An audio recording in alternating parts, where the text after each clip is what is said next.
ሰላም ጤና ይስጥልን ውድ ሪፖርተር ተከታታዮች የሰዓቱን ዜናዎች ቀጥዬ ያሰማችኋለሁ። የ2018 ዓመተ ምህረት ሀገር አቀፍ የዩኒቨርሲቲ መግቢያ ፈተና ሙሉ በሙሉ በኢንተርኔት እንደሚሰጥ የትምህርት ሚኒስቴር አስታወቀ። ላለፉት 2 ዓመታት በወረቀትና በበይነ መረብ ሲሰጥ የነበረው ሀገር አቀፍ የዩኒቨርሲቲ መግቢያ ፈተና በዚህ ዓመት ሙሉ በሙሉ በኢንተርኔት ወይንም በበይነ መረብ እንደሚሰጥ የትምህርት ሚኒስትሩ ፕሮፌሰር ብርሃኑ ነጋ አስታውቀዋል። በአጠቃላይ ትምህርት ልማት ዘርፍ የግማሽ ዓመት አፈጻጸም ላይ ባተኮረ አንድ መድረክ የትምህርት ሚኒስትሩ እንደተናገሩት በዚህ ዓመት የሚሰጠው የ2018 ዓመተ ምህረት የ12ኛ ክፍል ማጠናቀቂያና የዩኒቨርሲቲ መግቢያ ሀገር አቀፍ ፈተና 100% በበይነ መረብ አማካኝነት እንዲሰጥ ቅድመ ዝግጅት እየተደረገ ነው። ሚኒስቴሩ ዛሬ የካቲት 2 ቀን 2018 ዓመተ ምህረት እንዳስታወቀው የትምህርት ሚኒስትሩ ፕሮፌሰር ብርሃኑ ነጋ ባለፉት 2 ዓመታት ፈተናው በወረቀትና በበይነ መረብ ሲሰጥ የነበረው ብሔራዊ ፈተና በዚህ ዓመት ፈተናው ሙሉ በሙሉ በበይነ መረብ ለመስጠት የሚያስችል ቅድመ ዝግጅት እየተደረገ መሆኑን በመጠቆም ከዚሁ ጋር በተያያዘ የክልል መንግስታትና የከተማ መስተዳድሮች አስፈላጊውን ድጋፍ እንዲያደርጉ ጠይቀዋል። አሁን ባለው ሁኔታ የተለያዩ ግብአቶች ለክልሎች ድጋፍ እየተደረጉ ሲሆን በፈተና ጣቢያዎች በቂ የኢንተርኔት አቅርቦት እንዲኖር ከኢትዮ ቴሌኮም ጋር በመነጋገር ይሰራል ተብሏል። ክልሎች የሚያጋጥሙ ችግሮች እንዳይኖሩ በቂ ኮምፒውተር ኔትወርክና አማራጭ የኃይል አቅርቦት እንዲኖር ልዩ ትኩረት ሰጥተው መዘጋጀት እንዳለባቸው ያሳሰቡት ሚኒስትሩ ፕሮፌሰር ብርሃኑ ነጋ ለተማሪዎች በቂ ስልጠና መስጠት ይገባልም ብለዋል። እንደ ሀገር ፈተናን በበይነ መረብ ለመስጠት የሚያስችል አቅም መኖሩ የተገለጸ ሲሆን ተማሪዎች የሚለማመዱባቸው ሞዴል ፈተናዎች በበቂ ሁኔታ የተዘጋጁ በመሆኑ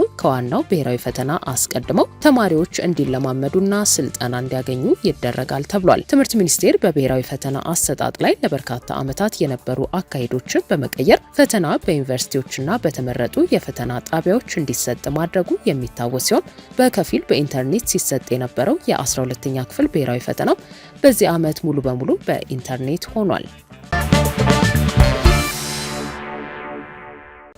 የኢትዮጵያ የባህር በር ጥያቄ በውይይትና በመተማመን ላይ ተመስርቶ እልባት እንደሚያገኝ እርግጠኛ መሆናቸውን በአዲስ አበባ የፈረንሳይ አምባሳደር ገለጹ። በኢትዮጵያና በአፍሪካ ህብረት የፈረንሳይ አምባሳደር የሆኑት አሌክሲስ ላሜክ ከሪፖርተር የእንግሊዝኛው ጋዜጣ ጋር ባደረጉት ቃለ ምልልስ የኢትዮጵያ የባህር በር ጥያቄ ቅቡልነት እንዳለው የገለጹ ሲሆን ለዚህ ጥያቄ አዎንታዊ ምላሽ እንዲሰጡ የሚጠበቅባቸው የቀይ ባህር ዳርቻ ሀገራት ያደረባቸውን ስጋትም እንደሚገነዘቡ ተናግረዋል። በእኔ እይታ የኢትዮጵያ ጥያቄ ህጋዊ ነው። ጉዳዩ የሚመለከታቸው የኢትዮጵያ ጎረቤት የሆኑ ሀገራት ያንጸባረቁት ስጋት የተጫነው አመለካከትም ተቀባይነት አለው። ነገር ግን በውይይትና በመመካከር የማይፈታ ነገር የለም ብለዋል። ይህ ጉዳይ አሁን ውስብስብ ሊመስል ይችላል። ነገር ግን የሚመለከታቸው ሀገራት ጉዳዩን በሚያጤኑበት ወቅት ሁሉንም ወገኖች የሚጠቅም ሆኖ እስካገኙት ድረስ ተግባራዊ መሆን የሚችል ነው ሲሉ ተናግረዋል። ይህንን እውን ለማድረግ በጣም አስፈላጊው ነገር መተማመን ነው ያሉት አምባሳደሩ ያለ ውይይትና መተማመን ሁሉንም አካላት በሚጠቅም መንገድ መፍታት አይቻልም። ነገር ግን መተማመን ተቀራርቦ በመመካከር ሊገነባ የሚችል ጉዳይ ነው ብለዋል። የፈረንሳይ መንግስት የኢትዮጵያን የባህር ኃይል የማደራጀት ስራ እያገዘ መሆኑ እውነት ነው ያሉት አምባሳደሩ የኢትዮጵያ የባህር ኃይል ማደራጀት መጀመሯ ህጋዊ ቅቡልነት አለው ብለዋል። ኢትዮጵያ የባህር ኃይል ለመገንባት ለምታደርገው ጥረት የፈረንሳይ መንግስት ድጋፍ እያደረገ መሆኑን ያረጋገጡት አምባሳደሩ ነገር ግን የፈረንሳይ መንግስት እያደረገ ያለው ድጋፍ ከኢትዮጵያ የባህር በር ጥያቄ ጋር ምንም አይነት ግንኙነት እንደሌለው ተናግረዋል። የባህር ኃይል የማደራጀቱን ተግባር በጣም አስደናቂና ብቃት ያላቸው ግለሰቦች በጥሩ ሁኔታ እየመሩት ቢሆንም ፕሮጀክቱ ጊዜ እንደሚወስድ ተናግረዋል። ነገር ግን ኢትዮጵያ የምታቋቁመው የባህር ኃይል ደርጅቶ የተሟላ አቅም በሚይዝበት ወቅት የኢትዮጵያ የባህር በር ጥያቄ ውይይትና መተማመንን መሰረት አድርጎ እልባት እንደሚያገኝ እርግጠኛ ነኝ ሲሉ ተናግረዋል።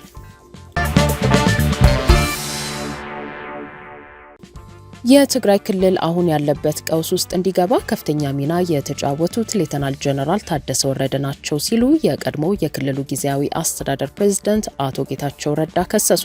በትግራይ ክልል የተካሄደው ጦርነት በፕሪቶሪያው የሰላም ስምምነት ከተቋጨ በኋላ በስምምነቱ መሰረት የተቋቋመው የመጀመሪያው የትግራይ ክልል ጊዜያዊ አስተዳደር ፕሬዝዳንት የነበሩትና በአሁኑ ወቅት የጠቅላይ ሚኒስትር አብይ አህመድ የምስራቅ አፍሪካ ጉዳዮች አማካሪ ሆነው እያገለገሉ የሚገኙት አቶ ጌታቸው ረዳ በፎርቹን ጋዜጣ ላይ ባሳተሙት የግል አስተያየታቸው የትግራይ ክልል ጊዜያዊ ፕሬዝዳንት በነበሩበት ወቅት ምክትላቸው የነበሩትን ሌተናል ጀነራል ታደሰ ወረደን ከኃላፊነት ባለማንሳታቸው እንደሚቆጩ ገልጸዋል።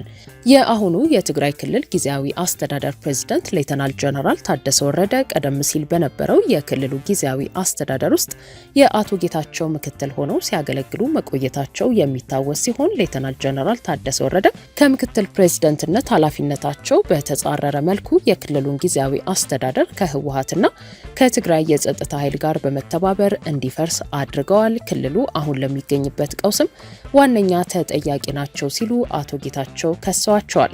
ህወሓት በአንድ ወቅት ከፍተኛ ተጽዕኖ የነበረው የነጻነት ንቅናቄ የነበረ ቢሆንም አሁን ከተጠያቂነት ለማምለጥ ጠባብ ድርጅታዊ ጥቅሞችን በማስቀደም ራሱን እያጠፋ ነው ሲሉ የቀድሞ ድርጅታቸውን ወቅሰዋል።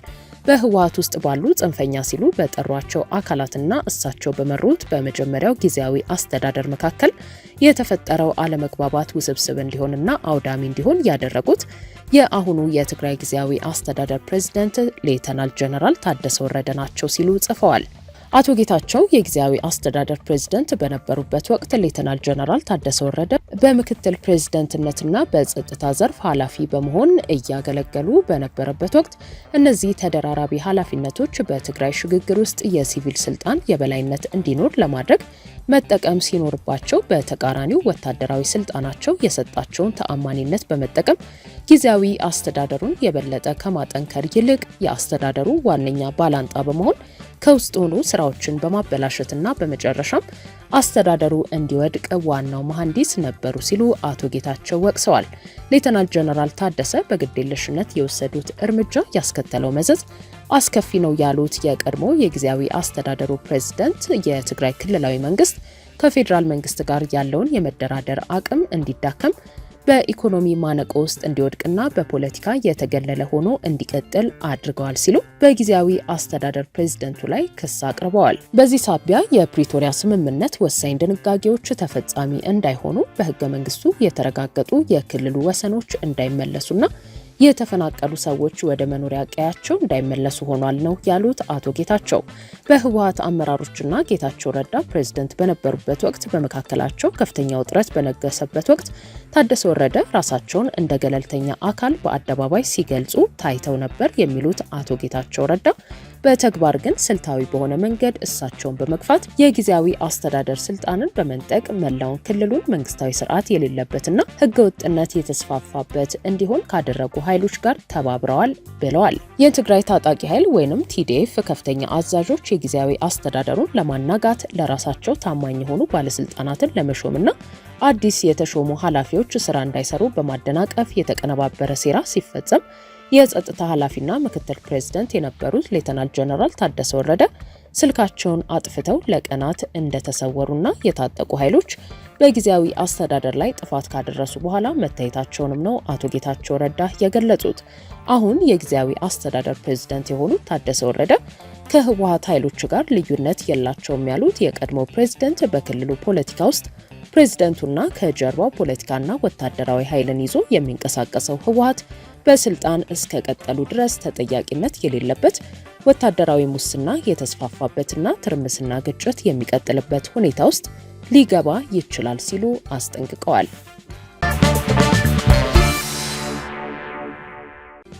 የኢትዮጵያ መንግስት ለሌላ ዙር ጦርነት የሚያደርገውን እንቅስቃሴ ያቆም ሲል ህወሓት አሳሰበ። የፌዴራል መንግስት በበኩሉ ህወሓትን ተጠያቂ አድርጓል። ህወሓት ዛሬ ባወጣው መግለጫ የኢትዮጵያ መንግስት ለሌላ ዙር ጦርነት የሚያደርገውን እንቅስቃሴ ያቁም ብሏል።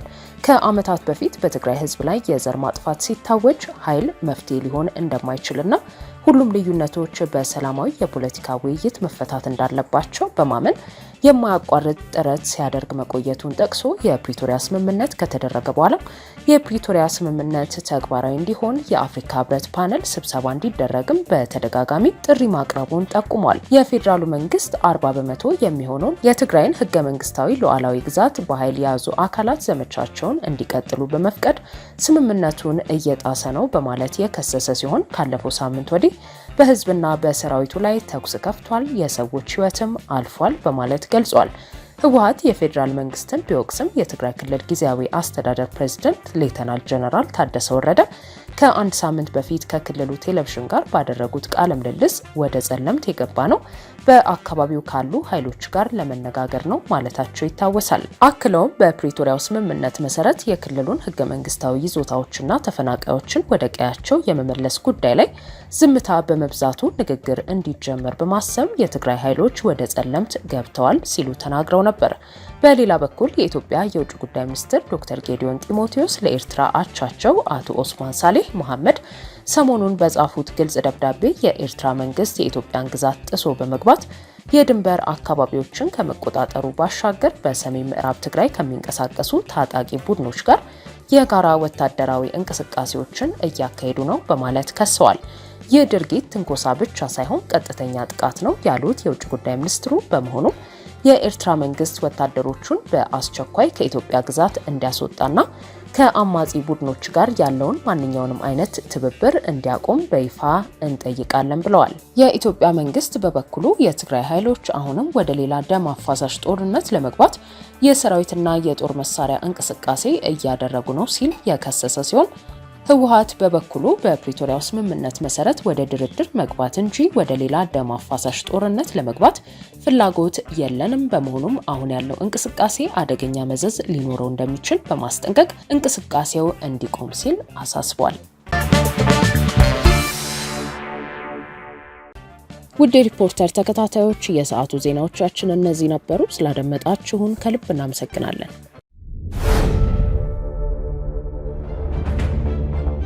ገጠሩን ከከተሜው ማስተሳሰር የቻሉ ግንባታዎች፣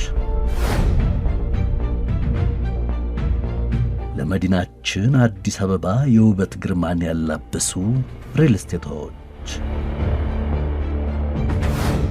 ዓለም የደረሰበትን የኪነ ህንጻ ጥበብ ያገናዘቡ ቅንጡ ሆቴሎች፣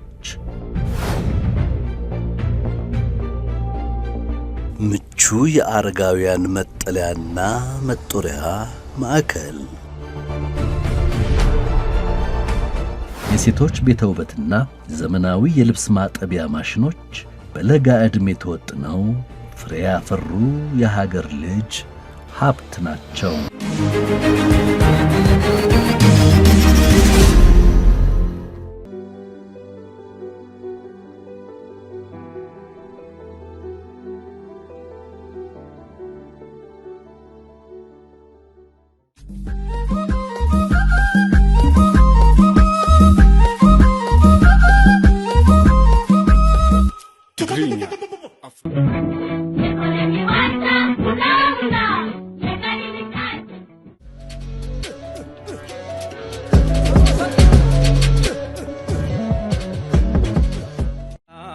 አስደነገጠኝን የቄሳር ቀጭን ትእዛዝ በምኩራብ ተፈልጌ